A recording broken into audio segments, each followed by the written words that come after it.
Don't worry, I'll tell you how it works.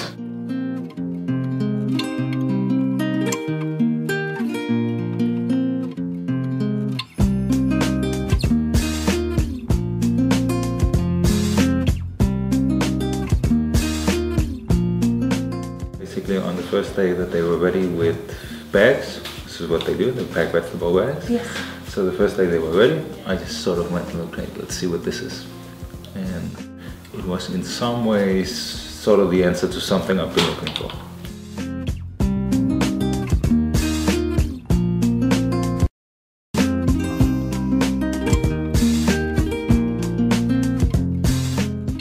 So the co-op in Copenhagen was started in 2009, summer 2009, and has had a very rapid development. I think on the first day there were 30 people who ordered bags, and the group to pack the bags consisted of 2 people, and they'd been told to show up at 4 o'clock, the same time that everybody else showed up to pick up the bags.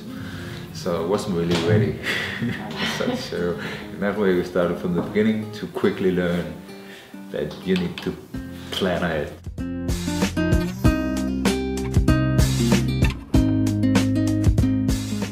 Both the practical work and the administrative work and development of ideas and everything is done on a volunteer basis. We have actually, since we started 3 years ago, more than 5,000 people have signed up.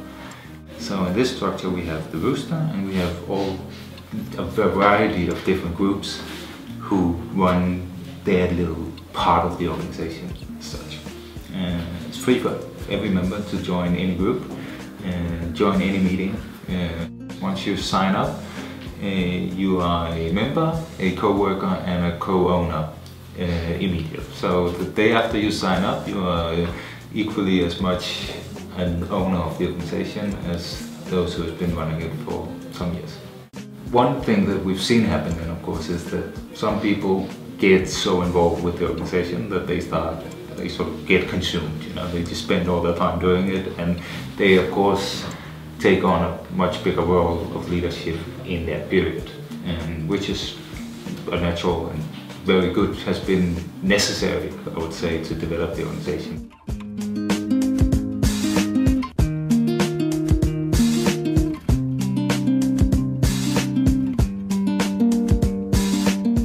We've wanted to be a completely flat organization, so we said we wanted to take all our decisions by consensus, so that everybody is heard.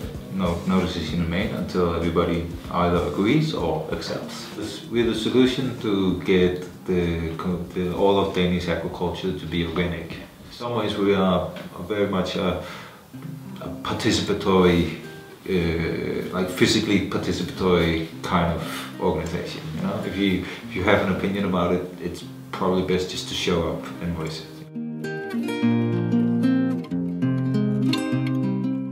It's part of the culture that we need to learn people, or that you will learn in the co-op, is that it's better just to do it and then see what happens. You know, like you see it sometimes in new members when they sort of make the shift in their minds. You know, it's like, okay, so I can just do it. You know, so you get a lot more initiative coming, and also because people are just there because they want to. And in some ways, you can get a job with lots of responsibility, lots of tasks to do, and you don't even sort of really need anybody to hire you. You can just start doing it. You know, so it's, in some ways, people make their own jobs sometimes because they need activity. You know? And it's a very nice and dynamic organization to work in. So in some ways, a lot of the stuff that people need a long career to get through to learn, you can learn in the co-op in a matter of months. You know, you can go straight from having the practical overview of a small shop, doing practical work, pushing some vegetables around, and then in a few months you can sort of be taking part in how does a large dynamic organization make its decisions. You know.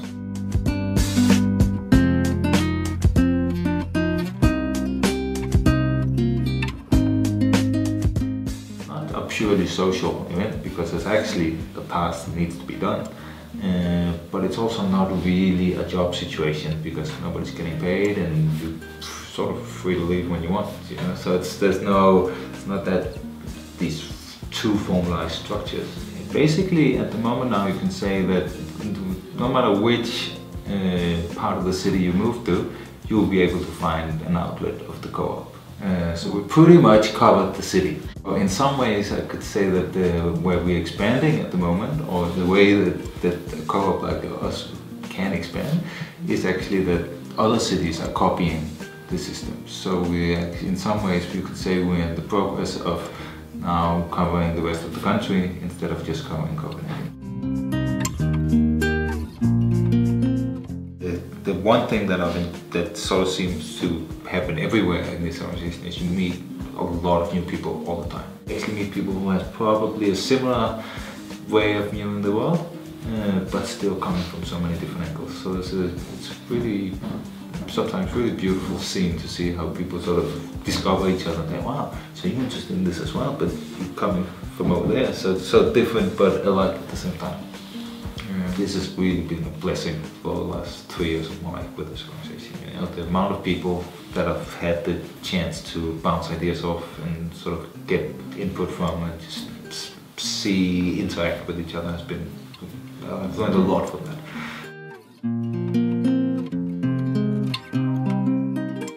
For me personally, I can say I've completely changed the way I live in my neighborhood.